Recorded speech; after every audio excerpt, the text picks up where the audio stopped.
فرش التراب يضمني وهو غطاء.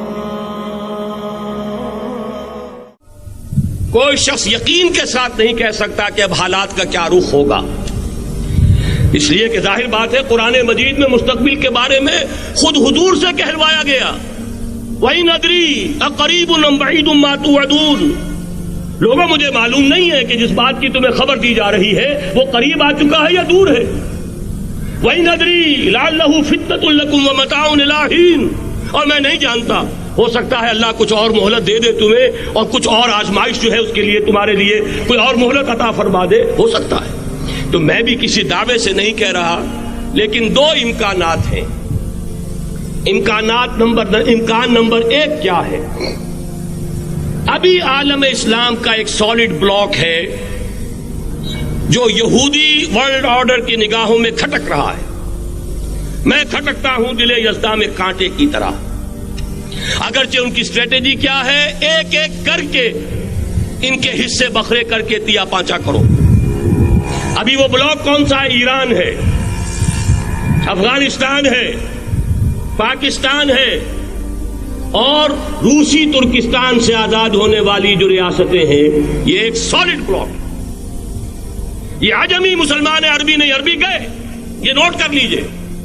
اس لیے کہ عربوں کو اللہ نے فضیلت دی تھی، محمد ان میں سے تھے صلی اللہ علیہ وسلم، یہ رتبہ بلند بلا جن کو مل گیا. لیکن ساتھ ہی اللہ نے دھمکی بھی دے دی تھی سورہ محمد میں، ان تتولوا یستبدل قوما غیرکم.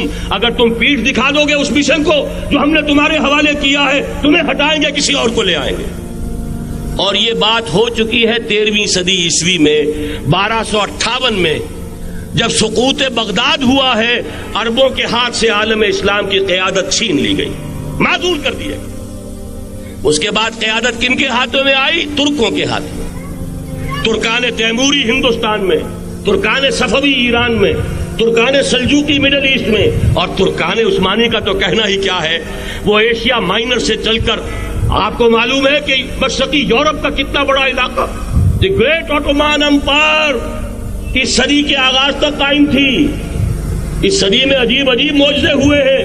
گریٹ آٹومان امپائر جو 3 بر اعظموں پر محیط، نام و نشان ختم. دی گریٹ USSR، نام و نشان ختم. اب تو روس صاحب ایک ملک کی حیثیت سے رہ گئے. یہ اس صدی میں دو اور وقت نہیں ہے میں اور آپ کو کیا بتاؤں. اس صدی میں تو بڑے بڑے عجیب عجوبے ہوئے ہیں. بڑی بڑی 2 عظیم جنگیں ہو چکی ہیں، تیسری جو ہے سر پر کھڑی ہے، دور نہیں ہے، جس کو حدیث میں کہا گیا ہے الملحمۃ العظمی، تاریخ انسانی کی عظیم ترین جنگ، اور وہی صلیبی جنگ جس کا آغاز بوسنیا سے ہو چکا ہے.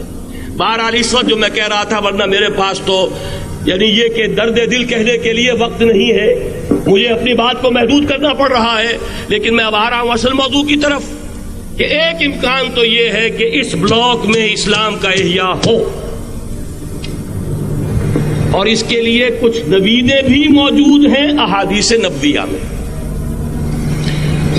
وہ تو آپ نے سنا ہوگا اقبال کا شعر، میرے عرب کو آئی ٹھنڈی ہوا جہاں سے، میرا وطن وہی ہے، میرا وطن وہی ہے.